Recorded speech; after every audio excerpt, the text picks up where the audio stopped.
তো একটা ইম্পর্টেন্ট কথা বলতে আসলাম। যদিও কাজ করছি, কাজ করতে করতেই কথাটা বলতে হবে আমাকে। অ্যাকচুয়ালি যখন আমি আজকে ভিডিওটা করেছিলাম, আমি কিন্তু বারবারই এক কথা বলে গেছিলাম যে আমি ভিডিওটা কিন্তু প্রাইভেট করে দেবো, আমি ভিডিওটা রাখবো না। আমি কন্টিনিউয়াসলি কিন্তু বলে গেছিলাম। তো যারা এখনও দেখিসনি, যদি মনে করিস তোদের দেখানোর দরকার আছে, প্লিজ তাড়াতাড়ি ভিডিওটা ডাউনলোড কর, ঠিক আছে? আমি রাতের মধ্যে ভিডিওটাকে প্রাইভেট করে দেবো, কারণ আমার নিজের রুচিতে বাজছে। আর আমার অনেক মানুষ এরকম ভিডিওটা দেখেছে, ঠিক আছে? মানে তাদের একটাই কথা, যে তোমার মুখে অ্যাটলিস্ট এই কথাগুলো, মানে এটা ভাষাটা মানাচ্ছে না, তুমি এই ভিডিওটাকে প্রাইভেট করো।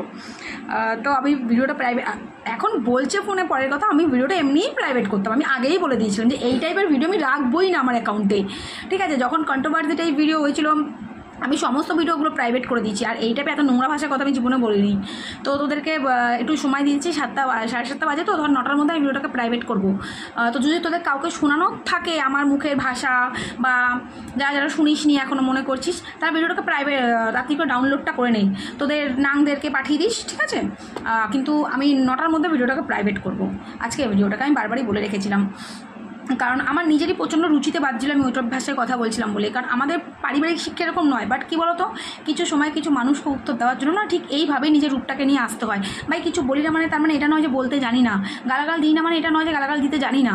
কিন্তু ওই যে ভদ্রতার খাতিরে এগুলো আমাদের স্বভাব হয় না, আমাদের মানায় না এই জিনিসগুলো আমাদের, ঠিক আছে? ওই আমরা লাইভে বসে নাকে প্যান্দানোর মতন প্যান্দাতে জানি না, পেন দিয়ে লোকের কাছে টাকা চাইতে জানি না ভাই। আমরা যেরকম আমরা সোজা সাপটা সেভাবেই তোমাদের সামনে আসি। তো যাই হোক, আমি ভিডিওটা প্রাইভেট করবো। তোমার দাদা মতন আমাকে ফোন করেছে, আমার শ্বশুরবাড়িতে একটা কমপ্লেন গেছে, কে গো তোমরা এরকম। তোমার দাদাকে কি বলেছে, শুভ কী ভিডিও করেছে পূজা, এটা মানে ওনারা অবাক হয়ে গেছে, যদিও আমার মুখ থেকে এরকম ভাষা শোনেনি কখনো। তাই তোমার দাদা আমাকে বলছে তুমি কী ভিডিও করেছো, ও শুনে বলছে বাপরে তুমি কী বলেছো এগুলো। শোনা থাক, যার শোনা হয়ে গেছে, তুমি ভিডিওটাকে প্রাইভেট করে দাও। তো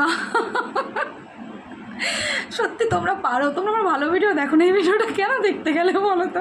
আমি বারবার বলেছিলাম আমার আজকের ভিডিওটা তোমরা কেউ দেখো না। তো যাই হোক, আমার শ্বশুরবাড়িতে একটা ভাই মান সম্মান, আমার নিজের একটা মান সম্মান আছে ভাই, কী বাজে বাজে কথাবার্তা। যাই হোক, আর আজকের পর আর এই কমেন্টের কোনো রিপ্লাই আমি করবো না, হাইড করবো, কারণ এটা নোংরা ভাষায় কথা বলে না অ্যাকচুয়ালি আমাকে লোকে খারাপ বলবে। আমি সব জানা সত্ত্বেও আমি তারপরেও ভিডিওটা করেছিলাম। আমার ওরকম ভিউজের দরকার নেই যেখানে স্বামী সন্তানকে বেচতে হয়, ঠিক আছে? আমার ওরকম ভিউজের দরকার নেই যেখানে বসে বসে কাঁদতে হয়, আমার ওগুলোর প্রয়োজন নেই। আমি ঠিক আছি, যেমন আছি আমি ঠিক আছি, আমাকে কারোর কাছে হাত পাততে হয় না খাওয়ার জন্য। তো আমি যেমন আছি ঠিক আছি।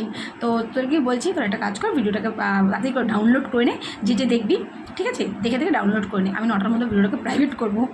আর সরি আমার ভালোবাসার মানুষদের কাছে, এক্সট্রিমলি সরি। আর কিচ্ছু বলার নেই, টাটা।